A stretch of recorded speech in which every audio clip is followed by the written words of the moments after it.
Hello my focus, नमस्ते। मैं हूँ अमृता और आप सबका बहुत बहुत स्वागत है मेरा इस चैनल द स्टोरी टेलर में।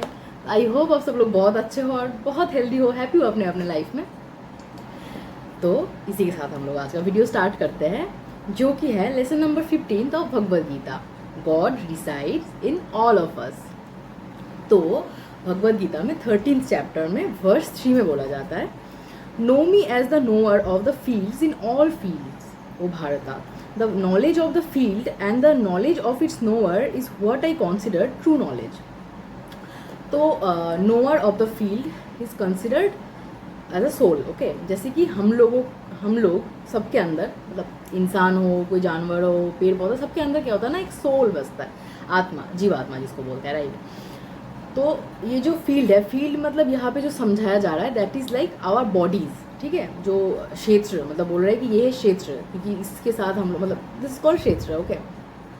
तो ये जो मतलब फील्ड है, ये देह, मतलब जो बॉडी है, जो फील्ड है, इसका नोअर कौन है, मतलब इसके बारे में कौन जानता है, हम लोग बस, राइट। जो जिसके अंदर आत्मा है, बस वो अपने बारे में, जैसे मैं अपने बारे में पूरा जानती हूँ कि मुझे क्या पसंद है, क्या नहीं पसंद है, मतलब everything about my self, okay. I only know my self सबसे ज़्यादा अच्छे से, राइट। वैसे ही आप सब लोग अपने अपने बारे में ज़्यादा अच्छे से जानते हो। बट यहाँ पे कृष्ण बोलते हैं कि but I am the knower of all fields, मतलब जितना भी पूरा यूनिवर्स, मतलब ये यूनिवर्स में जितना सारा जीव है, पूरा जीवात्मा, सारा सब लोगों का जो हिसाब है, ये सब लोगों के बारे में बस अगर कोई जानता है तो I am the knower of all fields, ठीक है।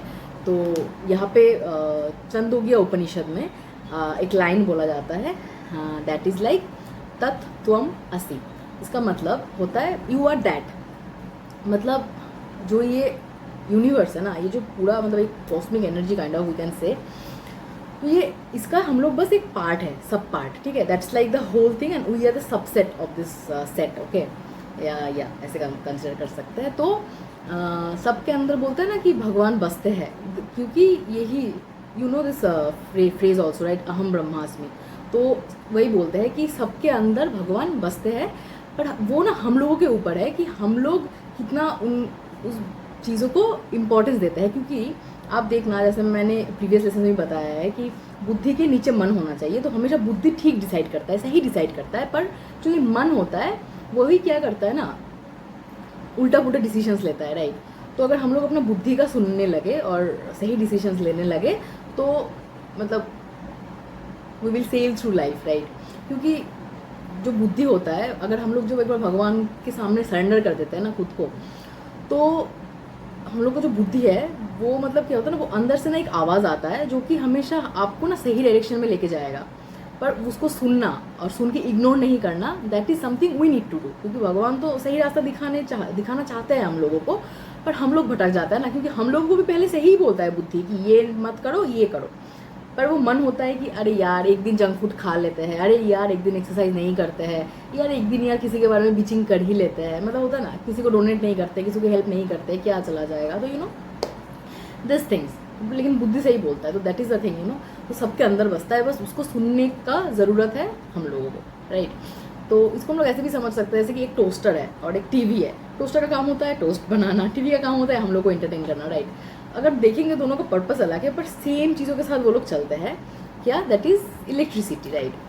तो वैसे ही सब लोग जो, मतलब हम लोगों का अलग अलग सोल्स है, अलग अलग बॉडी में आता है, सबका काम अलग है, पर सब लोगों को अगर देखा जाए, सब लोगों का एक ही सोर्स है, and that is the universe and you can say God. तो या so basically we are all one consciousness and that one universal energy. तो यहाँ पे अब हम लोग एक स्टोरी के साथ समझेंगे कि कैसे, मतलब हम लोग जो ये सेम है, तो इसलिए किसी के साथ किसी को भेदाभेद नहीं करना चाहिए कभी, क्योंकि we all are on same page, ठीक है। तो यहाँ पे एक बंदा रहता है, उसका नाम होता है शुभम। तो वो एक पंडित का बेटा रहता है, तो वो, उसका पापा तो हमेशा मंदिर में रहते हैं और पूजा पाठ करते हैं। तो जब उसका पापा नहीं कर पाता है, तब उस जगह में उनके एब्सेंस में, या सपोज वो कहीं काम से चले गए या बीमार हो जाते हैं, कुछ भी होता है, तो उनको, उसके बेटे को बोलता है। अब शुभम क्या होता है, बहुत ही अच्छा पुजारी होता है, मतलब बहुत अच्छे से पूजा करता है, ये वो, मतलब बहुत अच्छा लड़का रहता है। But at the same time उसका एक नेगेटिव पॉइंट था, वो की है कि जो बेगर्स रहता है ना, मंदिर के सामने जो लोग बैठे रहते हैं बेगर्स, उन लोगों को वो देख नहीं पाता था, मतलब उन लोग को देख के उसका रिएक्शन अच्छा नहीं होता था कभी। तो एक दिन उसका पापा बहुत बीमार पड़ गए और उसको बोला शुभम को कि जाओ तुम आज मंदिर साफ करो। और शुभम जाता है मतलब पूजा पाठ करने। हाँ फिर लेकिन बेगर्स लोगों को वो बहुत पसंद है, वो जो सबको प्रसाद देता था शुभम, पर बेगर्स लोगों को नहीं देता था। पर बेगर्स लोग फिर भी उसको डिसलाइक नहीं करते थे, क्योंकि वो जब चैंटिंग करता था ना, मंत्र जाप करता था शुभम, तो वो कान में बहुत सुंदर मधुर लगता था बेगर्स को, तो वो लोग बहुत सुंदर से आराम से सुनते थे वो, तो इसलिए दे डिडंट हेट हिम, पर he did, ओके मतलब शुभम। तो एक दिन वो ही जाता है वो साफ करने मंदिर, और क्या होता है ना, वो शिव के गले में एक सांप रहता है और वो देखता नहीं है, मतलब द रियल सांप यू नो। तो वो साफ करते करते वो सांप क्या करता है, उसके हाथ में डस लेता है, ठीक है। वो तो बहुत ज़ोर से he was streaming in pen, okay. और फिर जो बेगर्स लोग बाहर बैठे थे सब लोग जाते हैं उसके सामने दौड़ के, और एक वहाँ से मतलब एक वही यू नो पट्टी वट्टी बांधता है, और एक तो उसका विष मतलब होता ना वही सब करके उसको फेंक देता है उसका विष को, मतलब ये सब करके उसको फिर डॉक्टर के पास लेके जाता। डॉक्टर ने बोला कि अगर ये थोड़ा सा ही टाइम लगता ज़्यादा तो मतलब पूरा बॉडी में फैल जाता और हम लोग उसको बचा नहीं पाते। तो जिन्होंने भी ये सब काम किया हैट्स ऑफ। तो शुभम उसके बाद मतलब रियलाइज़ करता है और वो बोलता है सबको कि हो सकता है भगवान ने मुझे एक जन्म दिया है, पर जो ये पुनर्जन्म है मतलब ये जो रीबर्थ हुआ ये आप लोगों की वजह से हुआ आज, नहीं तो मतलब मैं तो मर ही जाता। उसके बाद से वो फिर सबको पूजा करने लगता है कि क्योंकि भगवान सब में बसते हैं, तो this is a thing you know. तो किसी को भी कभी भी ऐसे मत समझो कि वो छोटा है, वो जैसे भेदा भेजो करते हैं ना, वो बड़ा है ये छोटा है ये है वो है, मतलब just don't do this because we all are same, ठीक है। Now some key takeaways. So the simple lesson is God is there in all human beings, so be kind to them. Being kind goes a long way in your life. The virtue of being kind will be needed at every step. Obviously यार मतलब ये in fact I don't know, मैं अपना personal experience share करती हूँ। When I help someone and I just you know एक कुछ भी सिंपल चीज़, अगर किसी को पानी चाहिए रास्ते में मैं जा रही हूँ and I have the water bottle, तो I want to give them कि ठीक है आप पियो। या मैं कुछ खाने का लेके जा रही हूँ, किसी को मन हो रहा है तो मतलब ना हाँ उसको मैं डोनेट कर दे रही हूँ या कुछ खिला दे रही हूँ, मतलब वो करने के बाद जो मतलब इमेंस जॉय वो जो एक होता है ना अंदर से, कि मतलब ना वो खुद के ऊपर जो हम लोग खर्चा करते हैं या बाकी मतलब अपने लोगों के ऊपर, दैट इज़ ऑल्सो गुड, हाँ अपने लोगों के ऊपर, पर खुद के ऊपर जो खर्चा करते हैं उससे भी कहीं ज़्यादा, कहीं गुना लाख ज़्यादा वो अच्छा लगता है जब हम लोग किसी को डोनेट करते हैं या किसी के लिए कुछ अच्छा करते हैं। Gives sense of Joy and pleasure, like क्या बताओ। तो ये होना चाहिए आई बिलीव सबके अंदर, वो जो काइंडनेस होता है ना, ये this world needs this kindness, क्योंकि अब सब लोग बिजी है अपने लाइफ में, पर शायद वो जो आपका एक छोटा सा हेल्प किसी के लिए अपने आपके लिए वो शायद छोटा है कि किसी को पानी का बोतल देना, मैं किसी के लिए मतलब ना कुछ भी थोड़ा छोटा सा चीज़ करना आपके लिए क्या है, मतलब ना टाइम नहीं लेना है, आई एम सो बिजी, बस किसी के सामने से वॉक करके चले जाना, मतलब नहीं उसको अटेंशन देना। Yes you can do this, but अगर एक दिन बस आप टाइम लेके वो चीज़ करो ना, किसी को अगर कोई बेगड़ है उसको थोड़ा सा पैसा देने का है कोशिश करो, या उसको कुछ खिलाने का कोशिश करो, कुछ भी, it can be any kind of any form of kindness, ठीक है।